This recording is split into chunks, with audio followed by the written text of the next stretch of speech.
This is Pet Life Radio. Let's talk pets.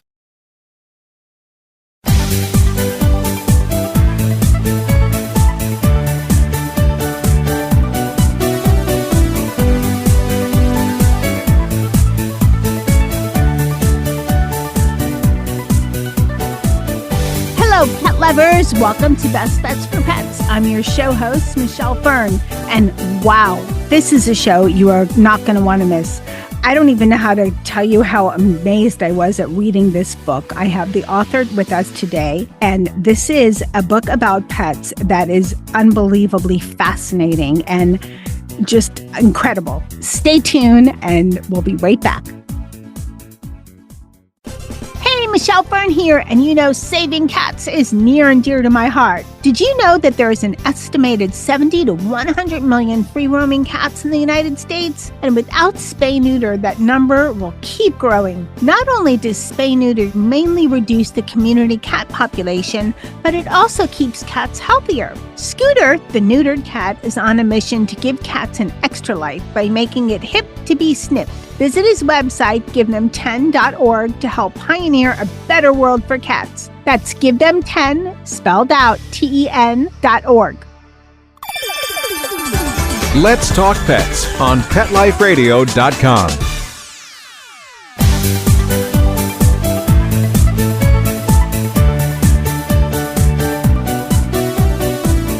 Welcome back, everyone. I'd like to welcome author and veterinarian Dr. Amy Attas, who just recently wrote the book Pets and the City. Welcome, Dr. Amy. Thank you, Michelle. I'm delighted to be here. I am so glad to have you on. I read a lot, and I read a lot of pet books, and I was riveted. The full title is Pets in the City, True Tales of Manhattan House Call Veterinarian. And you're also the founder of City Pets. So can you give us a little background about yourself? Sure. So as you mentioned, I'm a dog and cat veterinarian. I practice in Manhattan. And about 3 decades ago, I started a veterinary house call practice. And that was really a novelty at that time. Most people said you should get a real job. This is never going to work. But I had the presence to think of a way that animals would be more comfortable and a way that I could deliver veterinary care at home. And so I've been doing that for dogs and cats in New York for the past 30 some odd years and absolutely loving it. And you have had a lot of great stories, and we'll get into some of that. But what made you decide to write Pets in the City? So I've been writing this book in my head ever since I can remember. And it really started with me coming home every day and saying to my husband, "You will not believe what happened today." And you know how you always think, "I'll remember this forever." And then the next day I was like, what was that really interesting story I wanted to remember? So I realized I needed to write these things down. And I don't write the whole story. Sometimes just a sentence is all I need to capture the essence of what happened. And then eventually it all comes back to me.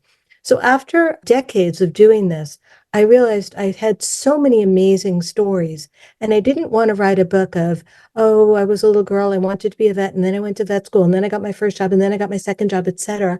I realized that things that happened in my experiences often went together into certain themes. And I thought that was a much more interesting way of telling the story. Because even though I'm the only character that goes from the beginning to the end, it's not a book about me. It's a book about the animals, who I will refer to as my patients. It's a book about the people, who I refer to as my clients. And because I'm going around Manhattan all day long in the backseat of a car, meeting doormen, dealing with traffic, crazy things that happen going in and out of buildings, the book is about Manhattan. So it's really about those 3 things that turn it into a really interesting tale of the experiences I've had in my decades of being a New York City house call practitioner.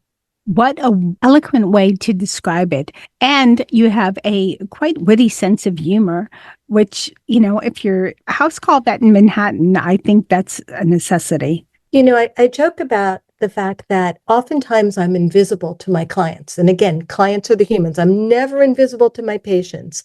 They're, you know, just like any other vet, my patients are a little afraid of me. But as I explain to people, especially the cats, they're going to dislike me a lot less than they dislike the vet in the animal hospital, because All the things you have to do to go to the animal hospital don't occur when someone's making a house call to you. Cats don't have to go in cat carriers. They don't have to go in the back seat of the car. They don't have to sit in the waiting room with a barking dog. So they're much, much calmer at home. But I'm still going to poke and prod them and stick them with needles. So ultimately, I'm not their favorite person. But again, in the scheme of things, I'm not as bad as I could be in a hospital. That kind of leads into what I was going to ask you. How is the house call veterinarian different than a standard veterinarian? I get it for cats, and that's a godsend for cats because cats and carriers, sometimes I've had to cancel appointments because I couldn't get my cat in the carrier. And I have all the tricks, but still, it's mission impossible at times. Even I've been stumped finding a cat when I know they're in the apartment and we just look everywhere. Eventually we find them, but it does take a lot of time. Yes. So you even have a couple of stories in here just in dealing with your drivers, getting the right driver in Manhattan. But give us a little bit of a taste of what it's like. You know, us as pet parents, we know what it's like going to the veterinarian with our pet. Not fun. I live in a very warm place. I hate when I had my dog, hated taking him to the vet when it was warm out. It was just uncomfortable. And, you know, it's never a pleasant experience going to the vet, except if it's just annual shots, then it's not so bad. But house call brings a whole other realm to it. So what are some of the differences we wouldn't expect? So I like to explain to people that I can do on house call pretty much anything that a veterinarian can do in the exam room. I can do the physical exam, I can take blood, I can take urine, I can vaccinate. I can do an EKG, I can do an ultrasound, I can do any of those things in a client's home.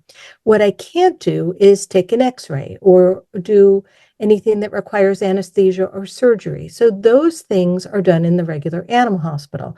There's no compromise to the quality of care because we're coming to your home. What we do bring is the convenience. Oftentimes for my established clients, they're not even home for my visit. If they have a very important day at work and their dog or cat doesn't feel well, their doorman can let us in because, of course, this is Manhattan. Everybody lives, for the most part, in an apartment building. So they either give us a set of keys, their doorman can let us in, maybe their nanny is there with their children or their housekeeper, or don't tell anyone. Sometimes they leave the door unlocked. So it just is an enormous convenience for people. So, you know, we can come in, and I say we because we're a team. On every house call, there's a driver who brings us around Manhattan because it would be impossible to do this if I had to drive my own car and park it or take a taxi or an Uber because we carry too much equipment. And then I go with a nurse. So there's somebody helping me with each call. That maximizes the efficiency and we can get things done pretty much within approximately a half an hour would be the normal time frame for a house call visit.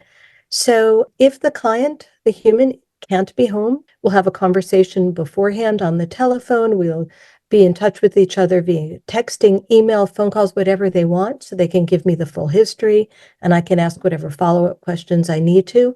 And then I complete the entire physical exam and taking the laboratory samples, etc. Every once in a while, this is not a perfect system. I think you'll recall the story in the book where my client thought that her cat had a respiratory infection, a cold, because her sister's cat had a cold and she thought it had similar symptoms.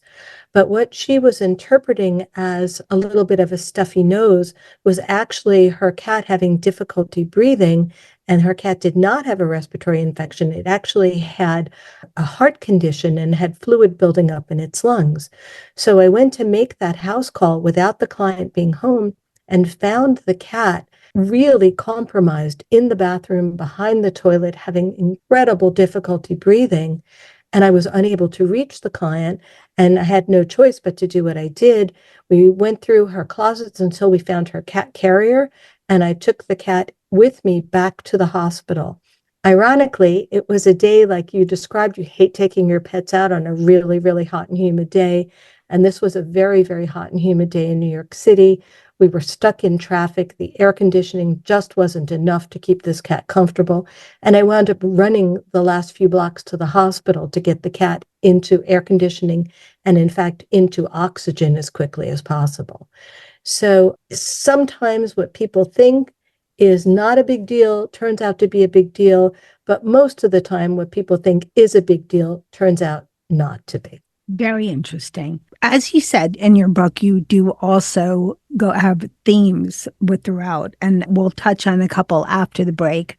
But what I found was, and of course, it was so entertaining. We talked about this a little before we started, but I really think that this is a must read. It doesn't matter if you have a pet at all. If you like to read, if you can read, you should get this book because it's a fascinating book. Dr. Amy, this is incredible. I hope Netflix is listening because this would be a great show, great series, different from everything else that they keep redoing. Anyway, what are some of the few surprising things that you found out when you became a house call veterinarian, besides the, I guess, the glimpse into some of these amazing homes? Well, I think you talked about the essence of the book. Even though the way I'm in this world is through the pets, this is a book about people. I have been witness to people's lives, to their families. I have been doing this for so long that I came into the household perhaps when children were very young and then watched them grow up. And then they went off on their own. They married, they had their own children, and I continue my relationship with them through their pets. And you really get to know people so much more when you're in their home rather than being in an animal hospital with them, where it's a completely different relationship. So it's very, very personal. Having said that, sometimes it's a little too personal. And sometimes, I joke and say that I don't just show up in people's homes. They make an appointment and they know that I'm coming. So I'm surprised sometimes at what is left out in the home that probably I shouldn't be seeing. And I do tell a few of those stories in the book. But it's, again, for those who maybe thought they might not find anything of interest about a book written by a veterinarian, this is a book about people. It's a book about pets. And it's also about my beloved New York City, because I have to go around this city every single day. When the UN General Assembly is in session and we can't get through the streets and we're racing to get to an emergency, it becomes a challenge that is different from what other veterinarians go through. Well, we're going to take a short break and we'll be right back and talk more about your book. We'll be right back. Take a bite out of your competition. Advertise your business with an ad in Pet Life Radio podcasts and radio shows. There is no other pet-related media that is as large and reaches more pet parents and pet lovers than Pet Life Radio. With over 7 million monthly listeners, Pet Life Radio podcasts are available on all major podcast platforms, and our live radio stream goes out to over 250 million subscribers on iHeartRadio, Odyssey, TuneIn, and other streaming apps. For more information on how you can advertise on the #1 pet podcast and radio network, visit PetLifeRadio.com/advertise today. Let's talk pets Let's talk pets on Pet Life Radio. Pet Life Radio. PetLifeRadio.com.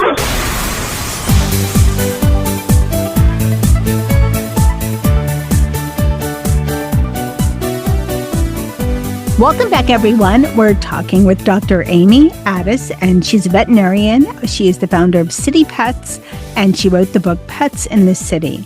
And Dr. Amy, I learned things I had no idea about in your book. And we're just going to touch on a couple of stories, if that's okay, and not even go all into detail because people need to read this book. It's wildly entertaining. And there's themes throughout that really make you think as a pet parent, oh, you know what? I should be better. I should be doing that. Or I should give thought to this.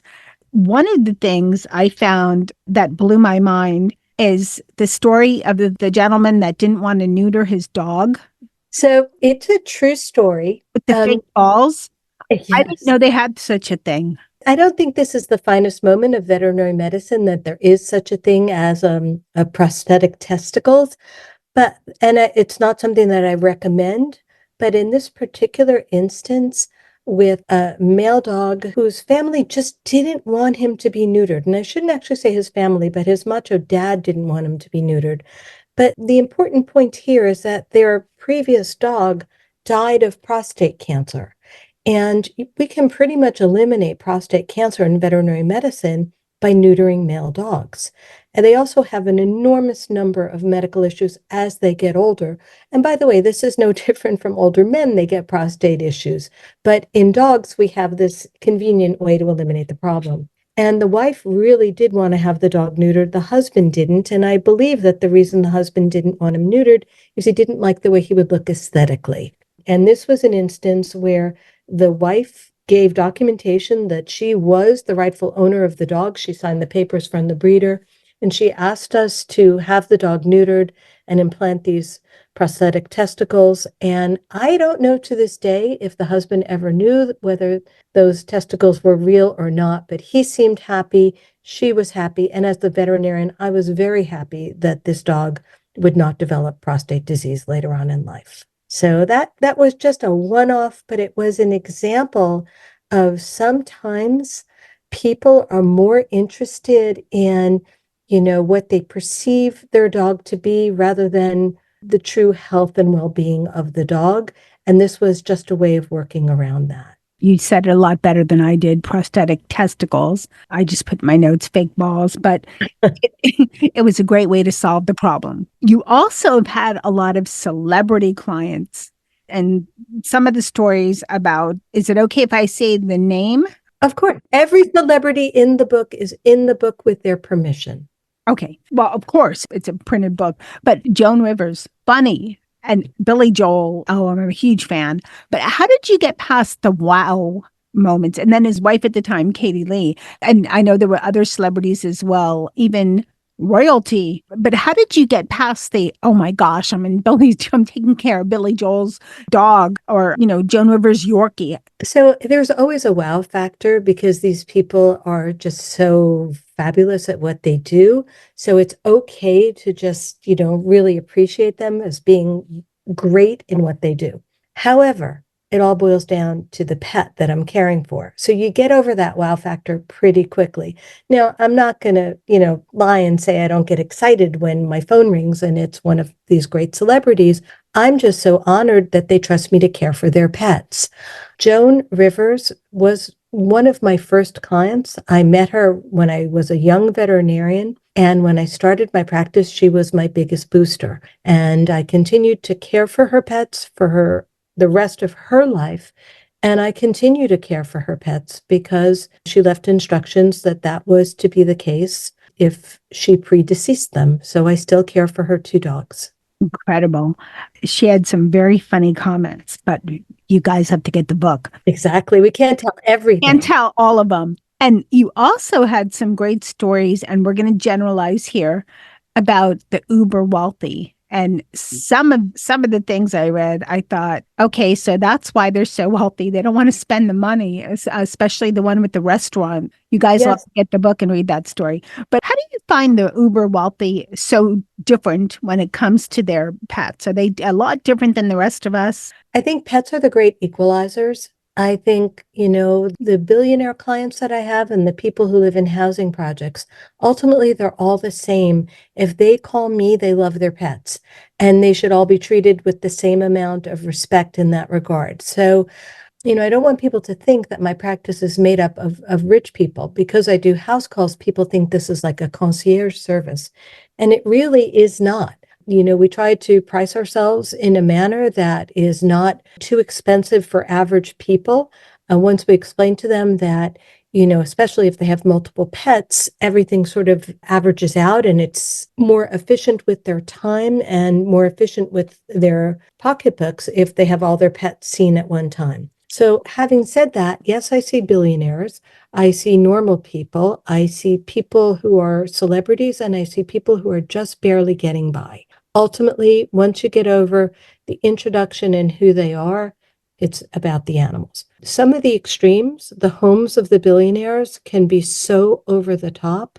And on the other end, some of the places I go to, you really don't want to go back there again. I have seen every extreme. And ultimately, that's what people are about, right? We're all unique. And I have been witness to that through caring for their pets. I do see the greatest art collections you can imagine. This is like going through a private museum because some of my clients are such notable collectors. And when you're looking for that cat who wants to hide and you get to go through the living room and the salon and the library, etc., I do get to see some amazing art. And I've also had to go underneath beds that haven't been vacuumed in a decade. So I see it all. But you're right. The great equalizer is the pet. And the pet doesn't know that, oh, their human is wealthy or not wealthy. They just know that they're loved. So in the first chapter, I talk about Gail and her cat, Sweetie. And Gail was a hoarder. And this apartment was very, very difficult to be in. In fact, I chose sometimes to conduct my physical exam of Sweetie in the hallway just because I didn't want to go back into the apartment. And when I would see the two of them together, Sweetie loved her mom so much. And the two of them got so much pleasure from each other. And it was like, you know what? I continued to go there. And oftentimes my visits, of course, they were because Sweetie needed help, but Gail needed some help too. And whether that was as a friend or someone who she just knew was looking out for her well-being, I think that gave her a great deal of comfort. I think you're right. And you did follow her story through, other parts of the book. And it was kind of incredible reading about that and that relationship. You also do a great job of matchmaking with, dogs that that are abandoned or there's some situation. Because I think you're on a speed dial for some of the shelters to where you've done this amazing matchmaking. Is that a skill that you just developed over the years? You know of this dog and this person, and they would just go great together. I think it was a necessary skill for me. Again, I'm in my clients' homes. So, for example, there's a story in the book about Mrs. Blum. She's a very elderly woman with a very old dog who passed away. And because I had known her for years and I had been in her home, I felt that I needed to go visit her after her dog passed away rather than just call her on the phone. And when I went to see her, I was just shocked at the deterioration in her condition in the few days after her dog had passed. She was still wearing a nightgown. I had never seen her in a nightgown before this. She was always dressed with her hairbrushed, makeup on. It was like a social visit when I went over. She looked gaunt. When I asked her when she ate last, she wasn't sure. And I realized at that moment that truly what was keeping her alive was her dog, being responsible for feeding and walking and caring for her dog. And now that the dog was gone, this woman was in her 90s, her husband was gone, her friends were gone. I felt that she didn't have anything left to live for. And this was an emergency call to every single shelter group I knew. You need to help me find an older, small poodle with a good personality. And they came through in a few days, and I went back to her house without saying a word and had the dog with me. And she looked at me like, why is that dog here? I don't want a dog. And I said, it's not about you, Mrs. Blum. It's about the dog. I have no place to put this dog. It's going to go into a shelter. It might be put to sleep. Can you just take care of the dog for a day or two until I can find a home? I don't want to admit this to everybody listening, but that was a complete fabrication. I mean, I begged to get this dog. And of course, when I went back the next day, she said, you were so right to bring him to me. He really needed help. And of course, he had helped her so much in just the few hours he had been there. And I don't know if I would have known so much about her need if my only experience with her was in an examination room of an animal hospital. This was because it was personal. And that's what I love about how I practice veterinary medicine. I love the animals, but I love the people too. And I feel like I can provide a service for them as well. I remember that story and that happened. There are a few stories like that in your book.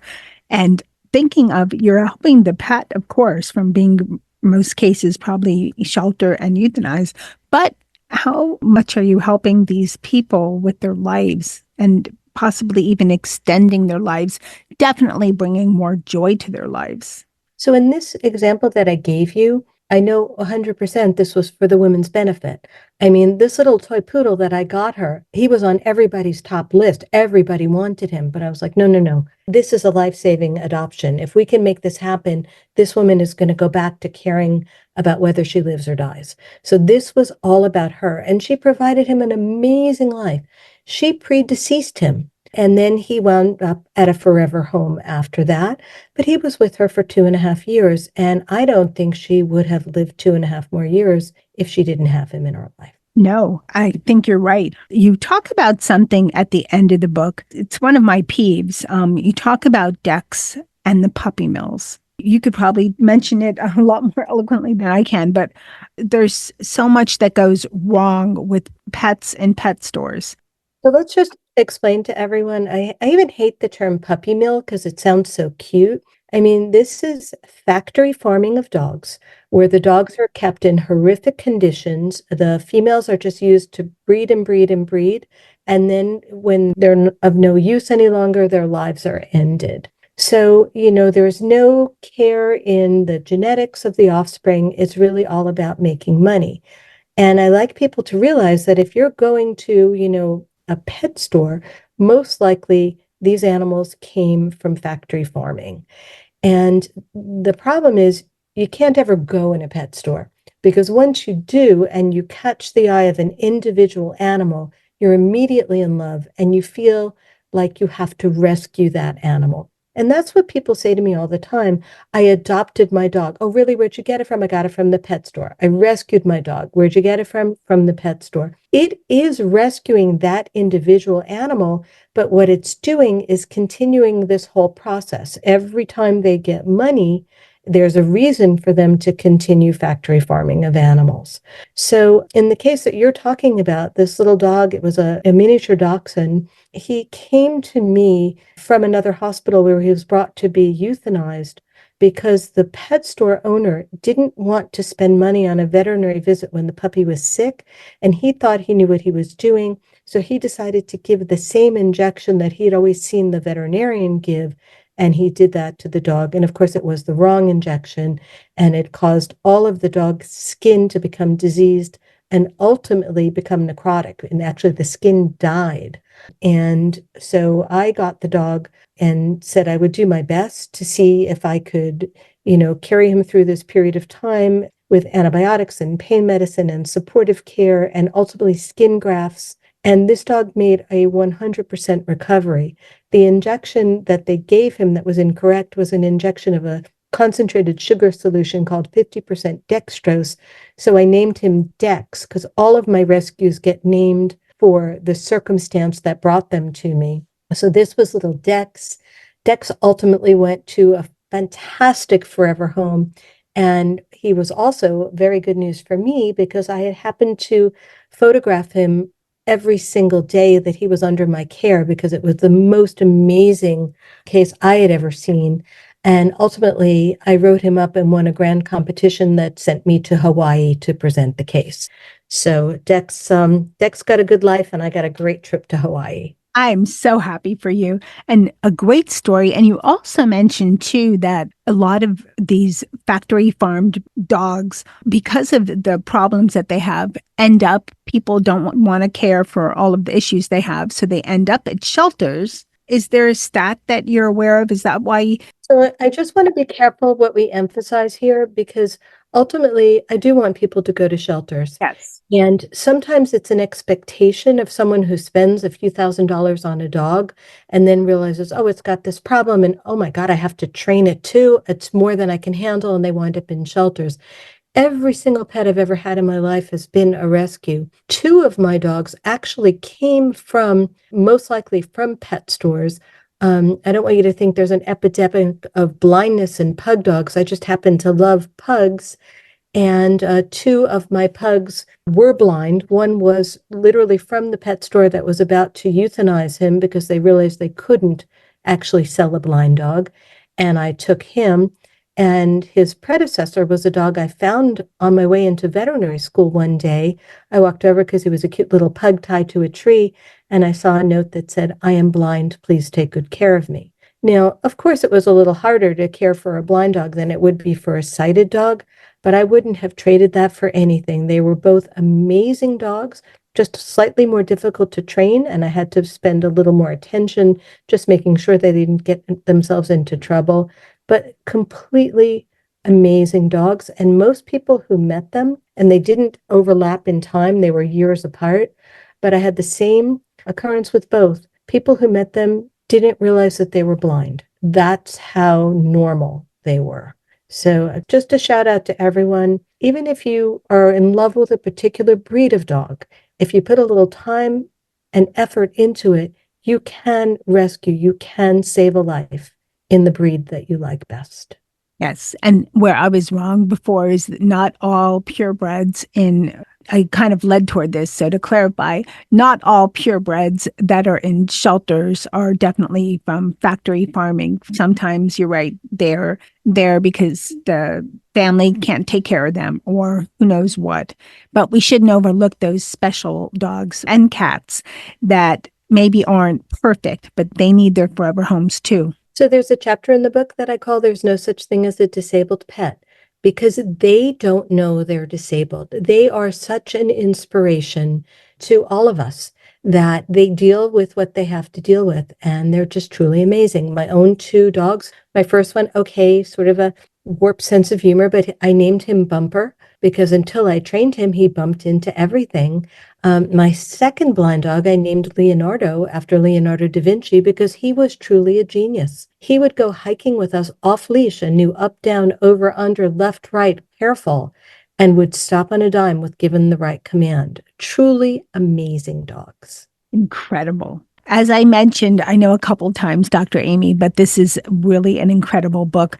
I hope you write part 2 or I don't know, changed up the title, Pets in the City. I don't know, but I'm looking forward to the second book. Thank you. For this book, what are some key points that you hope people get once they've finished reading your book? So I tried to do a mix of stories, that there are some funny stories, there are some poignant or sad stories, but I also tried to put a little bit of information, knowledge, at-home dangers, things that I've noticed throughout the years that I could share with people that maybe could make them better pet owners. So things like, it's a beautiful day here today, and you're inclined the first nice days of spring and summer to open your windows without realizing how dangerous that could be for pets inside. And when I go into people's homes and I see windows open or doors to terraces open, I immediately close them and talk about dangers. The same is true for drapery cords that are hanging down that are strangle hazards, or certain flowers like lilies are so toxic to cats. The petal, the leaf, the stamen, the water that the flower sits in are all poisonous. And I don't mean poisonous like you might get a little upset stomach. I mean poisonous like you get kidney failure and you die. So I tried to put some educational things in, but this is not a how to care for your pet book. I tell the story of a woman who was a physician who had seen me use people medicine over and over again on her pets, including her dog who had cancer. And I used the same chemotherapy that's used in human oncology. And so she decided to give her dog a bunch of Tylenols because it was limping rather than call for a vet visit. And Tylenol is so toxic to dogs and deadly to cats. So I felt that in telling this story, I could also share with people that pick up the phone and call your vet if your pet has a medical problem. Don't take it upon yourself. Don't assume that dogs are like little people or cats are like little dogs. They're all different. And what's safe for one isn't necessarily safe for the others. Well, again, I applaud you. This is just an incredible book. After talking to you today, I think it's everything you wanted to be. It's educational, and through storytelling, it's informative, it's interesting, and I think it will help people and possibly get more pets adopted. I hope so. That's always good. Okay, at this point, is there anything you wanted to add? So the only thing I would add is that this whole journey that I've had has not been a straight line. It was kind of a circuitous one. But the thing is, from day one, I knew I wanted to become a veterinarian, and I just realized that my unique talent of wanting it to be a personal way to do it presented some challenges, and I figured out how to do that. So for anybody out there listening who is passionate about animals, who might be interested in pursuing a career in veterinary medicine, do it with 100% of your energy and make it happen, because it is by far the world's greatest career. Thank you so much. So where can people find Pets in the City? So please go to your local bookstore and buy it there. If they don't have it, ask them to order it. If for any reason you have to have it immediately, it's available at Amazon. It's available at Barnes & Noble.